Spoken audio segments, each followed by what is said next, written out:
If you remember in the trust formula, when we talk about building trust, we say it's authenticity plus vulnerability in parentheses. Yes. And the sum of that multiplied times credibility gets us trust. Yes.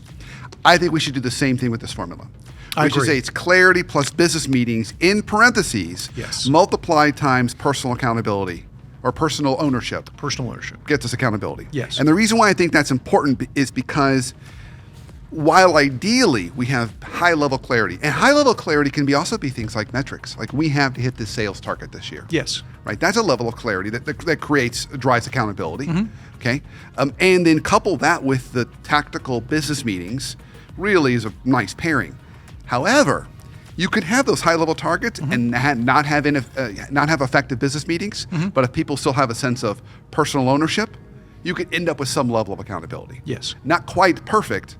So you could have one of them go to zero, and vice versa. Maybe Yes. the organization's struggling with clear goals, but in the business meetings, that manager or leader's really good about saying, okay, who's going to own what, Right. and assign those, right? Right.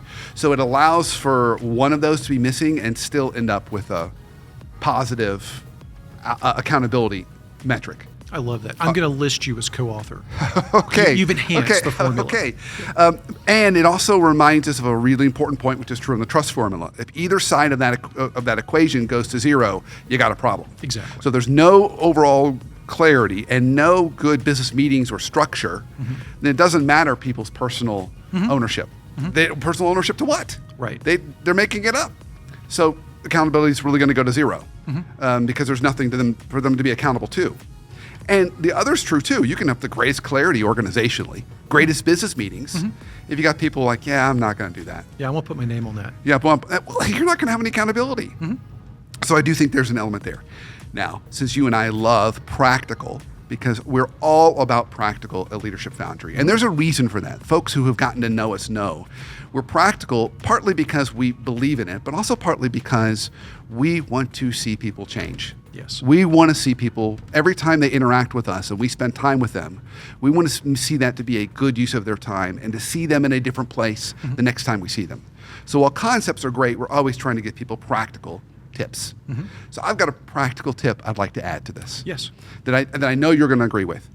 So often I work with clients and they're like, well, I ended the meeting and I told them all the things they were supposed to do. And I said, well, what did they say? Well, they didn't really say anything. They just listened. But I told them. Right. That's not really activating the right business meeting or the personal ownership. Right. Accountability happens when you hear the person say it. Right. So don't go around and assign everybody what they're going to do at the end of the meeting. Go around and have everyone say out loud what they're going to do between now and the next meeting.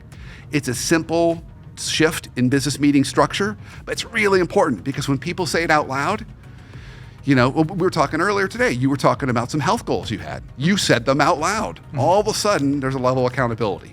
Now, if I turn to you and say, Randy, how about this goal for you?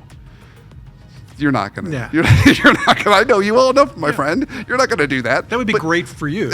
Great for me to say it. Yeah. But you said it out loud. So there was a sense of Right. personal ownership. So that one gets activated when we say it out loud. So my additional kind of friendly reminder to everybody on this is if your folks aren't talking, they're probably not holding themselves to the accountability standard that you'd want them to hold themselves to. If I was listening to this right now, I would say, okay, I'm with you guys. I get what you're talking about. I see the practical elements of the formula. I like where the discussion's going. But is it really that big of a deal? Yes, it's that big of a deal. This is an estimate. I don't have any data to cite, but it's my opinion. I don't know if you agree. It feels like 80 to 90% of the challenges we see out there are because people are way too vague when it comes to accountability. You were kind of going down that track, but a leader says something like, we've just got to get sales up. We've got to get our sales number up. Okay, what does that mean? The meeting's over, the leader said get the sales number up, but who owns what? Where do we go? What resources do we have? What's my role to play here? Yeah. So there's a lot of vagueness. And then you get into the typical business meetings that we encounter. There are no agendas, no task ownership, no deadlines. It's just a conversation. So we have to get together again next week to have the same conversation we had last week because we didn't really have a very efficient meeting. Yeah. So we've got lots of vagueness that goes on, but then you go to the other extreme where you do sometimes see those organizations and leaders that over-index on consequences, where everything is a punishment.